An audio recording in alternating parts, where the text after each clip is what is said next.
Welcome to Crime and Sacrifice. My name is Brianna, and this is Episode 8, Wesley Autrey.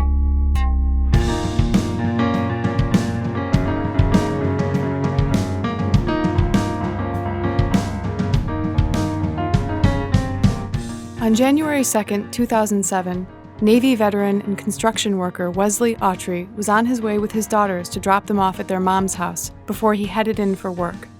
He lived in Manhattan, on their way to one of their typical subway stations and trains.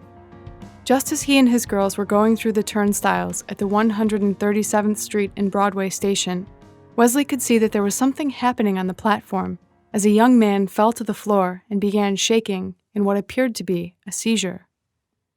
After alerting the MTA worker behind the counter, Wesley realized that the man was shaking out of control and went over to help in any way he could, finding a pen from his pocket to prevent the man from biting off his own tongue. With some other people on the platform, they began wiping the saliva from his face and eventually supporting his back so the man could sit up. After several minutes, the man seemed to have recovered, eventually standing up on his own. Wesley stabilized the man and kept an eye on him as he began walking away, but believed that the danger had passed. Just moments later, having walked some distance from Wesley, the man began to have another attack. Horrified onlookers watched as this time the man fell off the edge of the platform and onto the track. Instantly, without much deliberation or hesitation, Wesley left his girls in the care of a nearby stranger and ran to see what had happened to the man. He was now laying between the two rails of the train tracks and was having a seizure once again, his arms flailing all over the place. Wesley could feel the air in the tunnel shift, and he knew that there was a train approaching the station. He knew that somebody had to do something, and he decided that it would have to be him.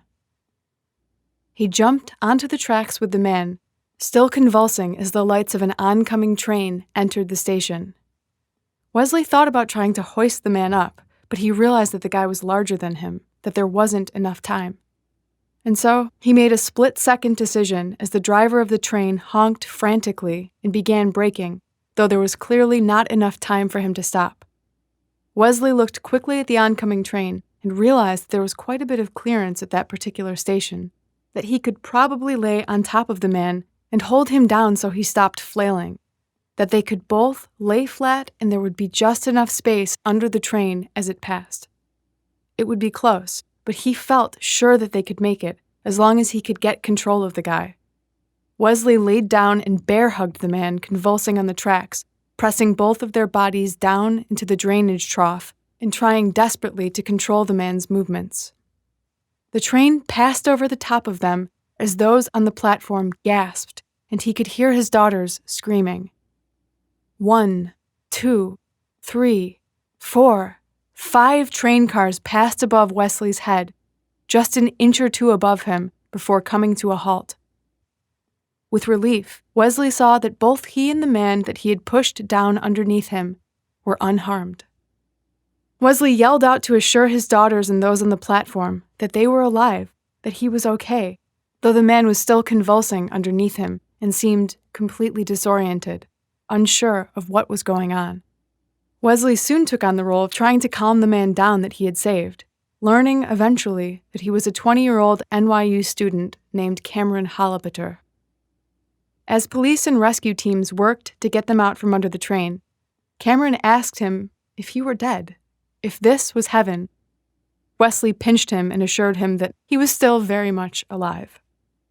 Half an hour later, both men were freed, with Cameron sent to the hospital to be assessed, and Wesley refusing medical attention altogether, eventually continuing on with his day and going to work. When he was assessed at the hospital, it was determined that Cameron had indeed had a seizure. He had only scrapes and bruises and was otherwise unharmed. Now, I've learned from researching this case that people jumping into the tracks to save another person is far from a rare phenomenon. As a New Yorker myself, any venture down to the tracks is extremely dangerous. Not only do you have the threat of oncoming trains, but there's an electrified third rail that if you touch it, you could die. I just think Wesley's story deserves special attention because of how he risked his own life to ensure that Cameron was okay. Based on some interviews I've seen with him, I think Wesley would be one of the first to say that what he did was just the human thing to do, that he would hope and expect many others to do the same. As for the aftermath of these events, Wesley thankfully received an outpouring of recognition for his heroism. Many New Yorkers and other organizations have since honored Wesley. He was named one of Time magazine's 100 most influential people. Wesley was also invited to speak on various talk shows, including David Letterman, which we actually used in researching this episode. It's great because you can hear the story in Wesley's own words, so we'll have a link to that at our website, crimeandsacrifice.com. Besides this, Wesley received 2 invitations to the White House, a Carnegie Hero Award, the Bronze Medallion, which is the highest honor for a civilian in New York City, laptops for his girls, a trip to Disney World and the Super Bowl, and his daughter's college tuition has even been paid for. So it's one of those stories where it's particularly uplifting because of the fact that he received recognition as he should. 2 years after the incident, he was able to meet with Cameron for the first time since visiting him in the hospital immediately following the accident. Wesley brought his daughters, of course, and Cameron brought his parents. They shared gifts and immediately felt like an extended family, with Wesley telling the Daily News afterward that they'd basically adopted each other, that his girls now have a new uncle. That's it for this week. We're going to do a few mini episodes back-to-back to kind of offset the serial killer series that we just finished up about Arthur Shawcross. So yeah, tune in every week for that. At least this week and next week, it'll be a mini episode about people acting in ways that are good for humanity. And if you haven't tuned into the Arthur Shawcross series, it's a 3-parter. It's worth checking it out. You can find links, show notes, transcripts, and all of the resources I used on our website at crimeandsacrifice.com. Thank you all for the support and for listening to Crime and Sacrifice. It means a lot. Be kind to everybody out there. What kind of person will you choose to be?